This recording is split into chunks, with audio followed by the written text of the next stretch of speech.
사도신경 하심으로 신앙 고백하겠습니다.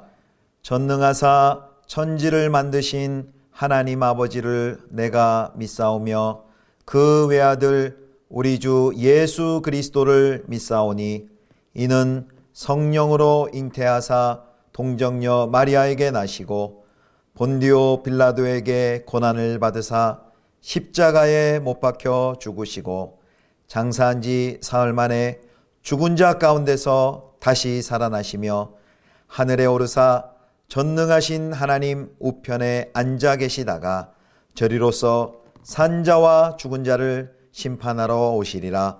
성령을 믿사오며 거룩한 공예와 성도가 서로 교통하는 것과 죄를 사하여 주시는 것과 몸이 다시 사는 것과 영원히 사는 것을 믿사옵나이다. 아멘.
이에 다윗이 그와 함께한 백성을 찾아가서 천부장과 백부장을 그들 위에 세우고 다윗이 그의 백성을 내보낼세 3분의 1은 요압의 휘하에 3분의 1은 스루야의 아들 요압의 동생 아비새의 휘하에 넘기고 3분의 1은 가드 사람 이때의 휘하에 넘기고 왕이 백성에게 이르되 나도 반드시 너희와 함께 나가리라.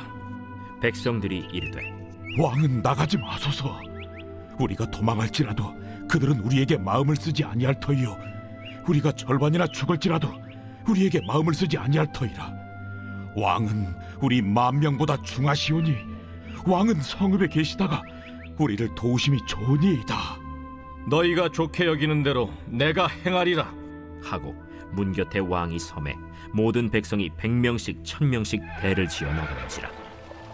왕이 요압과 아비새와 이때에게 명령하여 이르되 나를 위하여 젊은 압살롬을 너그러이 대우하라. 하니 왕이 압살롬을 위하여 모든 군 지휘관에게 명령할 때 백성들이 다 들으니라. 이에 백성이 이스라엘을 치러 들로 나가서 에브라임 수풀에서 싸우더니 거기서 이스라엘 백성이 다윗의 부하들에게 패하매 그날 그곳에서 전사자가 많아 20,000명에 이르렀고 그 땅에서 사면으로 퍼져 싸웠으므로 그날의 수풀에서 죽은 자가 칼에 죽은 자보다 많았더라. 압살롬이 다윗의 부하들과 마주치니라. 압살롬이 노새를 탔는데 그 노새가 큰 상수리나무 번성한 가지 아래로 지날 때 압살롬의 머리가 그 상수리나무에 걸리매 그가 공중과 그 땅 사이에 달리고 그가 탔던 노새는 그 아래로 빠져나간지라. 한 사람이 보고 요압에게 알려 이르되 내가 보니 압살롬이 상수리 나무에 달렸더이다. 요압이 그 알린 사람에게 이르되 네가 보고 어찌하여 당장에 쳐서 땅에 떨어뜨리지 아니하였느냐? 내가 네게 은 10개와 띠 하나를 주었으리라. 내가 내 손에 은 1,000개를 받는다 할지라도 나는 왕의 아들에게 손을 대지 아니하겠나이다. 우리가 들었거니와 왕이 당신과 아비새와 이때에게 명령하여 이르시기를 삼가 누구든지 젊은 압살롬을 해하지 말라 하셨나이다. 아무 일도 왕 앞에는 숨길 수 없나니 내가 만일 거역하여 그의 생명을 해하였더라면 당신도 나를 대적하였으리이다. 나는 너와 같이 지체할 수 없다. 하고 손에 작은 창 셋을 가지고 가서 상수리나무 가운데서 아직 살아있는 압살롬의 심장을 찌르니 요압의 무기를 든 청년 10명이 압살롬을 에워싸고 쳐 죽이니라. 요압이 나팔을 불어 백성들에게 그치게 하니 그들이 이스라엘을 추격하지 아니하고 돌아오니라. 그들이 압살롬을 옮겨다가 숲을 가운데 큰 구멍에 그를 던지고 그 위에 매우 큰 돌무더기를 쌓으니라. 온 이스라엘 무리가 각기 장막으로 도망하니라. 압살롬이 살았을 때 자기를 위하여 한 비석을 마련하여 세웠으니 이는 그가 내 이름을 전할 아들이 내게 없다 하고 말하였습니다. 그러므로 자기 이름을 기념하여 그 비석에 이름을 붙였으며 그 비석이 왕의 골짜기에 있고 이제까지 그것을 압살롬의 기념비라 일컫더라. 성도 여러분, 좋은 아침입니다. 하나님의 은혜와 평강이 가득히 넘치기를 축복합니다. 오늘은 사무엘하 18장 1절에서 18절까지의 말씀으로 나무에 걸린 자랑이라는 제목으로 함께 하나님 말씀 묵상하겠습니다. 오늘 본문은 압살롬의 죽음에 관한 이야기가 기록이 되어 있습니다. 다윗이 이제 압살롬 부대와 싸우기 위해서 이제 천부장 또 백부장을 임명합니다. 그리고 그 부대의 지휘관들을 이제 세 개의 부대로 나뉘어 지휘관을 임명하는데요. 요압, 그리고 아비새, 그리고 가드 사람 이때를 임명해서 지휘하도록 합니다. 군을 재정비하고 이렇게 직접 출정하려는 모습은 밧세바 사건 때의 모습과는 많이 다르죠. 그때 늦게까지 늦잠 자다가 왕궁 옥상을 거닐었었는데 그때와 전혀 다른 새로워진 다윗의 모습을 보여줍니다. 다윗은 이렇게 출정하려고 했지만 그의 신하들이, 백성들이 다윗의 참전을 말립니다. 왜냐하면 다윗이 혹 참전했다가 행위라도 전사라도 당하면은 전쟁의 의미가 없어지기 때문이고요. 또 하나 혹시라도 이 공적인 의무보다 그 아들과 싸워야 하지 않습니까? 아들 압살롬과 싸워야 하기 때문에 압살롬에 대한 혹시 사적인 감정이 판단을 그르칠 수 있을까, 그 위험성을 고려했을 것이기 때문입니다. 자, 왕은 출전하는 장수들에게 부탁을 하죠. 자기 아들 청년 압살롬을 너그럽게 대해달라라고 부탁을 합니다. 명령을 합니다. 이 부탁은 참 다윗의 복잡한 심경을 나타내 보여주는 말이죠. 나라와 자식, 그 둘 중 하나도 잃어버릴 수 없는 다윗 가문의 비극을 잘 보여주는 말입니다. 드디어 이제 다윗의 부대와 압살롬의 부대 군대가 에브라임 수풀에서 전투가 벌어집니다. 에브라임 산지에 익숙한 다윗의 군대가 큰 승리를 거두게 됩니다. 그래서 무려 전사자가 2만 명이나 나오는데요. 8절에 이런 언급이 있습니다. 8절입니다. 그 땅에서 사면으로 퍼져 싸웠으므로 그날의 수풀에서 죽은 자가 칼에 죽은 자보다 많았더라. 여기 이제 특별한 언급이 있는데요. 칼에 죽은 사람들보다 수풀에서 죽은 사람들이 많았다. 이게 뭘 나타내는 것일까요? 그 요단 동편의 에브라임 수풀은 그 좁은 협곡 그리고 가파른 벼랑이 많은 지대였습니다. 또 늪이 많았습니다. 그래서 이제 다윗군의 효율적인 공격에 뿔뿔이 흩어졌던 압살롬의 군사들은 이러한 곳에 떨어지거나 이러한 곳에 빠져서 그곳에 나오지 못해 이제 죽임을 당하게 된 것이죠. 그래서 이런 사실이 뭘 보여주냐면 이 전투가 사람의 어떤 군사력, 실력으로 이 승패가 결정된 것이 아니다. 하나님이 개입하셨다라는 것을 보여줍니다. 하나님께서 초월적인 능력으로 다윗을 도와주시고 압살롬을 물리치게 하신 것이죠. 그것이 바로 8절의 표현입니다. 이제 압살롬은 이제 도망가다가 깊은 숲속에서 홀로 부하들과도 떨어져서 노새를 타고 가다가 그만 큰 상수리 나무의 한 큰 가지에 그 머리채가 걸려버리게 됩니다. 머리가 워낙 다 깎았을 때 2.1kg 정도 됐다 하지 않습니까? 워낙 풍성해서 그 머리채가 걸리게 됩니다. 그러니까 이제 나무가지에 머리채가 걸려서 대롱대롱 매달려 있고 노새는 그냥 통과해 버리게 된 거죠. 압살롬이 공중에 매달려 있게 됩니다. 마치 이 모습은 압살롬은 그 신명기 21장 3절에 있는 저주를 받은 자처럼 나무에 매달려 있는 모습입니다.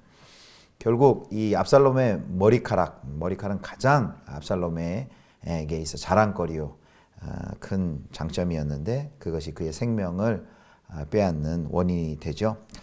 이 압살롬을 발견한 무명의 병사는 다윗의 요청을 기억하여서 그를 죽이지 않습니다. 그리고 요압에게 보고하죠. 그러나 이 소식을 들은 요압은 다윗의 당부는 아랑곳하지 않습니다. 그 당부에도 불구하고 지체 없이 출전하여서 그 압살롬을 찔러 죽입니다. 다윗은 암논을 잃었기 때문에 또 자식인 압살롬을 잃고 싶지 않았지만 요압에게 압살롬은 제거해야 될 대상이죠. 자신과 나라를 위태롭게 할 인물에 불과했기 때문에 조금의 주저함과 망설임 없이 그 압살롬을 죽여버렸습니다. 그 압살롬을 죽임으로써만이 이 전쟁이 종식될 수 있다는 것을 이제 요압은 기억했겠죠. 자, 그렇게 전쟁이 끝납니다. 그리고 오늘 말씀 이제 마지막 이제 부분 18절에 보면은 이런 언급이 나와 있습니다. 거기 기념비를 세웠다는 이야기가 있죠. 압살롬은 왕의 골짜기에 압살롬의 비석 하나를 남기고 사라졌다. 이전에 압살롬이 살아있을 때 세운 비석인데요. 이제 자기 자랑을 위한 비석이죠. 마치 사울의 공노비를 연상케 하는데 결국 이 압살롬이 남긴 비석은 뭘 보여줍니까? 자기를 높이는 자는 이렇게 가장 낮아진다는 교훈을 우리에게 되새겨 줍니다. 참 압살롬이 얼마나 그 왕권을 획득하기 위해서 철저하게 준비했습니까? 형 암논을 주기 위해서 2년을 기다렸고 또 아버지께 반역을 하기 위해서 구술에서 돌아온 후에 또 4년 동안 철저하게 준비했습니다. 그러나 이런 철저한 계획이 무색하게도 압살롬은 단 한 번의 전투로 모든 것을 잃습니다. 뛰어난 그의 장점, 뛰어난 외모를 상징했던 그의 머리털 때문에 그의 죽음마저도 우스꽝스럽게 되어버렸습니다. 압살롬은 그토록 왕이 되려고 했지만 결국 비참한 최후를 맞이하게 됩니다. 하나님께서 무섭게 심판하셨기 때문이죠. 그래서 이 압살롬의 인생을 보면 우리는 어떤 영적인 교훈을 얻습니까? 하나님 없이 하나님에게 대항하는 하나님 없는 아무리 철저한 계획, 도모하는 계획은 결말이 이처럼 허무하다. 하나님 없는 계획과 노력 그리고 야망은 이처럼 허무하고 비참하다라는 교훈을 우리에게 안겨줍니다. 자, 이 전쟁의 실상은 이 전쟁의 의미를 이제 몇 가지로 살펴보겠습니다. 이 전쟁의 실상은 하나님의 질서를 파괴하고 업신여긴 압살롬의 죄에 대한 하나님의 징계이자, 또 하나는 우리아의 아내 바세바를 범한 또 다윗의 죄에 대한 하나님의 공의로운 심판입니다. 그래서 이 본문을 통해서 우리는 하나님의 그 공의로우심, 공의로운 하나님을 우리는 만나게 됩니다. 하나님께서는 결코 물러섬 없는 공의로 악을 징계하십니다. 다윗의 그 출전하는 자신의 병사들을 향한 부탁 기억하시죠? 애달픈 마음으로 아들 압살롬을 너그리 대하라, 너그리 대해달라라고 부탁을 하지만, 그러나 그 하나님의 공의를 그 다윗의 애달픈 부탁으로 결코 막을 수가 없었습니다. 그리고 또 하나, 이 전쟁은 또 압살롬에 대한 공의의 실현, 또 다윗의 범죄에 대한 하나님의 공의로운 심판이기도 하지만, 결국 하나님께서 이 다윗과의 언약을 기억하시면서 그 언약에 따라 교만한 압살롬, 전쟁의 그 당시 이 군사력이나 또 여러 가지 상황으로 볼 때, 준비된 모든 상황으로 볼 때 압살롬이 우위에 있었지만 하나님이 전적으로 개입하셔서 다윗에게 승리를 안겨주시죠. 그래서 다윗과 맺으신 그 언약을 지키시는 신실하신 하나님을 보여주십니다. 다윗과 그의 나라를 지켜주시는 것을 볼 수 있습니다. 사랑하는 성도 여러분, 하나님께서는 살아계십니다. 하나님께서는 지금도 세상과 역사를 다스리시는 공의로우신 하나님이십니다. 그 신실하신 하나님 끝까지 의지하시고 또 신뢰하시는 사랑하는 성도 여러분 되실 수 있기를 주님의 이름으로 축원합니다. 기도하겠습니다. 하나님 아버지, 오늘도 하나님의 통치와 섭리를 깊이 신뢰하며 살아가게 하여 주옵소서. 자랑하고 허영을 부리고 하나님 없는 노력, 또 하나님 없는 수고하는 인생이 아니라 하나님, 공의로우신 하나님을 전적으로 의지하며 하나님을 신뢰하며 오늘도 걸어가는 복된 하루 되게 하여 주옵소서. 우리 주 예수 그리스도의 이름으로 기도드립니다. 아멘. 하늘에 계신 우리 아버지여, 이름이 거룩히 여김을 받으시오며 나라의 임하옵시며 뜻이 하늘에서 이룬 것 같이 땅에서도 이루어지이다. 오늘날 우리에게 일용할 양식을 주옵시고 우리가 우리에게 죄 지은 자를 사하여 준 것 같이 우리 죄를 사하여 주옵시고 우리를 시험에 들게 하지 마옵시고 다만 악에서 구하옵소서. 대개 나라와 권세와 영광이 아버지께 영원히 있사옵나이다. 아멘.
아멘.